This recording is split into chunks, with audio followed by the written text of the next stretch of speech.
नमस्कार, मेरा नाम है एस्ट्रोलॉजर सचिन पंडित और बहुत बहुत स्वागत है आपका मेरे चैनल एस्ट्रो इनवाइट पर। जी हाँ, सावन आने वाला है और सावन आते ही हर व्यक्ति के मन में भगवान शिव के प्रति एक विशेष आस्था जाग जाती है। कई लोग मंदिर जाकर पूजा करते हैं, भगवान शिव के ऊपर जलाभिषेक करते हैं और कई लोग ये चाहते हैं कि वो अपने घर में शिवलिंग रख लें। तो शिवलिंग घर में रखने से पहले कुछ नियम जरूरी हैं।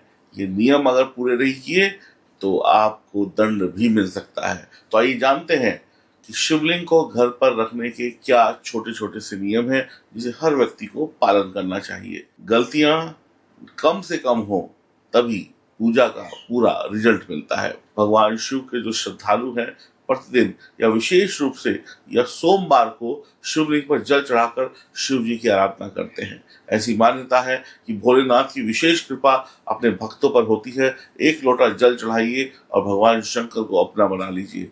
ऐसी मान्यता है कि भगवान शंकर को कोई ना तो बहुत ज्यादा पैसे वाली चीजें चाहिए, ना बहुत सारे हार चाहिए। भगवान शंकर तो बेलपत्र धतूरे कुछ पाकर भी बहुत खुश हो जाते हैं। यानी वो चीजें जिनकी कीमत बहुत कम है लेकिन भगवान शंकर को बहुत पसंद है। यदि आप भी अपने घर में शिवलिंग को स्थापित करना चाहते हैं या चाहती हैं या सोच रहे हैं ऐसा, उससे जुड़े हुए कुछ नियमों को जान लीजिए।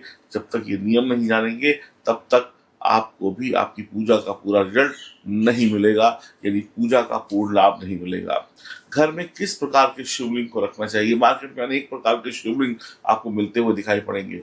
घर में पूजन के लिए पारद शिवलिंग को ही सर्वश्रेष्ठ माना गया है। आप पारद शिवलिंग को स्थापित करते समय इस बात का ध्यान रखें कि शिवलिंग का आकार बहुत बड़ा ना हो। जितना छोटे से छोटा पारद शिवलिंग मिले आप उसे स्थापित करें। अंगूठे के आकार का या एक सुपारी के आकार का, जो सुपारी होती है गोल, उससे बड़ा शिवलिंग ना हो। अगर शिवलिंग इससे बड़ा होगा तो उसके लिए फिर आपके अलग नियम हो जाते हैं। तो अगर आपको शिवलिंग लेना है तो पारस शिवलिंग ले घर के लिए, छोटा सा शिवलिंग ले, अंगूठे के बराबर का शिवलिंग ले या अंगूठे से छोटा ले, या जो सुपारी होती है उसके आकार का शिवलिंग ले, यानी कि उतना बड़ा शिवलिंग है। जो भी लोग गृहस्थ जीवन को जी रहे हैं, जो लोग शादीशुदा है, वैवाहिक जीवन में है, उनके लिए यही शिवलिंग उचित माना गया है। इससे बड़ा शिवलिंग घर में रखना वर्जित है और उसके अशुभ प्रभाव आपको मिलने शुरू हो जाते हैं। तो आप समझ गए शिवलिंग कौन सा होना चाहिए। पारद शिवलिंग होना चाहिए और इतना बड़ा शिवलिंग होना चाहिए, छोटे से छोटा एक सुपारी के बराबर या आपके जो अंगूठे का जो ऊपर का हिस्सा होता है उसके बराबर। कितने शिवलिंग घर में होने चाहिए? कई लोग मैंने देखा है एक नहीं, दो नहीं, चार शिवलिंग अपने घर में रख लेते हैं। किसी भी तीर्थ स्थान पे गए वहां से एक शिवलिंग उठा कर ले आए, कहीं पर गए वहां से एक पत्थर ले आए। वैसे तो कण कण में भगवान है, लेकिन भगवान की पूजा के कुछ नियम भी होते हैं। तो शिव पुराण के अनुसार घर में एक से अधिक शिवलिंग रखने की अनुमति नहीं है। तो आप एक से अधिक शिवलिंग अपने घर में नहीं रख सकते हैं। यदि आपने शिवलिंग की स्थापना कर ली है तो उसके जो नियम है वो आपको फॉलो करने पड़ेंगे। यदि आपने शिवलिंग की स्थापना कर ली है तो नियमित रूप से पूजा पाठ जल आपको शिवलिंग को चढ़ाना पड़ेगा। यानी जो पूरे रूल्स रेगुलेशन आपको फॉलो करने पड़ेंगे। यह नियम पालन करने पर ही शिव जी की कृपा बनती है, परिवार में सुख शांति और समृद्धि रहती है और पॉजिटिव एनर्जी आपके घर में रहती है। शिवलिंग स्थापना के समय कुछ बेसिक नियम और भी हैं जो आपको जानने चाहिए। घर में स्थापित शिवलिंग की प्राण प्रतिष्ठा नहीं करनी चाहिए, क्योंकि यह प्रक्रिया मंदिरों में की जाती है या बड़े बड़े अनुष्ठानों में की जाती है। शिवलिंग को केवल पूजा घर या पवित्र स्थान पर ही रखें। इसे बेडरूम, रसोई या ऐसी जगहों पर ना रखें। नियमित रूप से शिवलिंग की सफाई करते रहें, जलाभिषेक करते रहें। शिवलिंग के पास शिव जी की तस्वीर या मूर्ति अवश्य रखें, और ताकि पूजा संपूर्ण हो सके और पूजा संतुलित रहे। आप शिव परिवार की फोटो भी लगा सकते हैं।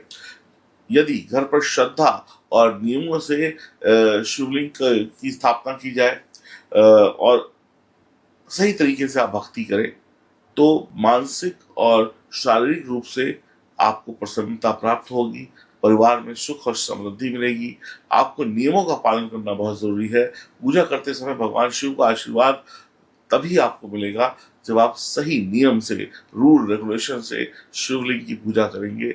और आप एक चीज समझ लीजिए कि भगवान शिव का आशीर्वाद तभी मिलेगा जब आप नियम फॉलो करेंगे, तभी आपके जीवन में स्थिरता आएगी, शुभता आएगी। तो ऐसे ही नहीं आप कोई भी शिवलिंग ले आए और किसी भी तरीके से पूजा कर ली, कभी इधर तो कभी उधर। तो कहते हैं कई बार मैंने देखा है शिवलिंग घर पे पड़ा है तो आदमी लोग उसको ध्यान से पूजते नहीं है, उसको जस्ट पत्थर समझ लेते हैं। जब लाए थे तो बड़ी श्रद्धा से लाए थे, आज वो श्रद्धा धीरे धीरे कम हो गई तो वो शिवलिंग एक पत्थर के रूप में पड़ा हुआ है। भगवान भगवान है, भगवान कोई खेल नहीं है। भगवान को अगर घर पे लेके आना है तो उससे पहले सारी तैयारियां कर लीजिए, नियम जान लीजिए, फिर ही भगवान को घर पे लेके आइए। मैं तो आप सभी से एक आग्रह करूंगा कि आप जितने भी लोग इस वीडियो को देख रहे हैं तो जितना ज्यादा से ज्यादा शिवालय में जाके, शिव मंदिर में जाके शिव भगवान की पूजा करें, उतना ही आपको आनंद आएगा। आप शिव मंदिर जाएं, शिव मंदिर जाकर भगवान शंकर की पूजा अर्चना करें, जलाभिषेक करें, दूधाभिषेक करें, भगवान शंकर पे बेलपत्र चढ़ाएं, भगवान शंकर पे भांग चढ़ाएं, भगवान शंकर पे धतूरा चढ़ाएं, भगवान शंकर को प्रसन्न करें। जितना आनंद आपको शिवालय में आएगा, जितना मजा आपको कहते हैं ना शिव भक्ति का, शिव भक्तों के बीच में आएगा, उतना शायद आनंद घर पर ना आए। आपको एक एग्जांपल देता हूं, हो सकता है आपको समझ में आए मेरी बात।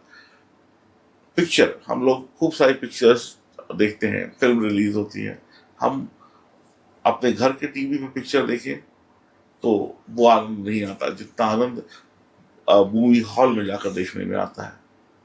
बड़ा थिएटर होता है, बहुत बड़ी आवाज होती है, 50-100 लोग एक साथ होते हैं। तो वैसे ही पूजा भी अगर आप शिवालय जाकर करेंगे, नियम से करेंगे, तो आपको रिजल्ट और बेहतर मिलेंगे। हाँ, अगर आप नियम कानून फॉलो कर सकते हैं या कर सकती हैं तो जरूर करिए, लेकिन लापरवाही पूजा पाठ में नहीं करनी चाहिए। इसके बुरे परिणाम भी आपको भुगतने पड़ते हैं। राधे राधे।